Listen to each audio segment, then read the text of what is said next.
History is more than just dates, wars, and famous kings.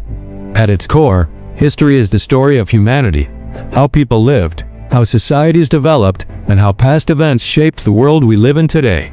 To truly understand history, we need to understand a few basic historical concepts that historians use to study the past. The first important concept is chronology. Chronology simply means the order in which events happen over time. Historians arrange events on a timeline so they can understand what happened first and what happened later. Without chronology, history would be a confusing mix of unrelated stories.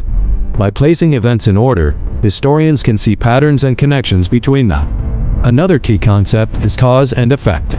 In history, events rarely happen by accident.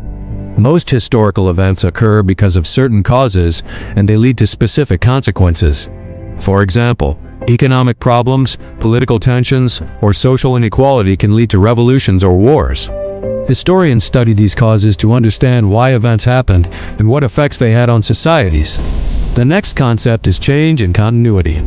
Throughout history, some things change dramatically while others remain the same. Technology, governments, and cultures often evolve over time. At the same time, certain traditions, beliefs, or social structures may continue for centuries. Understanding what changed and what stayed the same helps historians see how societies develop over long periods. Another fundamental concept is historical perspective. People in the past did not think the same way we do today. Their decisions were influenced by the beliefs, cultures, and knowledge of their time. Historians try to understand events from the perspective of people who lived during that period, rather than judging them only by modern standards.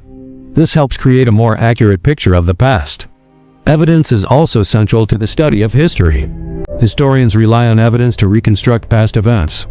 This evidence can come from written documents, letters, official records, artifacts, monuments, or even ancient ruins. These sources are generally divided into two categories: primary sources and secondary sources. Primary sources are materials created during the time being studied, while secondary sources are interpretations created later by historians. Another important idea is historical significance. Not every event in the past becomes part of history books.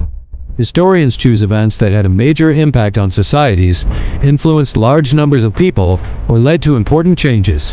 For example, major revolutions, scientific discoveries, or the rise and fall of empires often become historically significant because they reshape the world.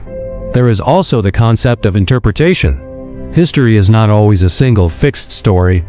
Different historians may interpret the same event in different ways, depending on the evidence they examine and the perspective they bring. This is why debates often exist about historical events, and why history continues to be studied and re-examined. Finally, there is context. Context means understanding the circumstances surrounding an event. To fully understand a historical event, historians examine the political, economic, cultural, and social conditions of that time. Without context, events can be misunderstood or oversimplified. Together, these basic historical concepts, chronology, cause and effect, change and continuity, perspective, evidence, significance, interpretation, and context, form the foundation of historical thinking. They help historians move beyond simple storytelling and build a deeper understanding of humanity's past. By learning these concepts, we begin to see history not just as a collection of facts, but as a complex and fascinating process that explains how our world came to be.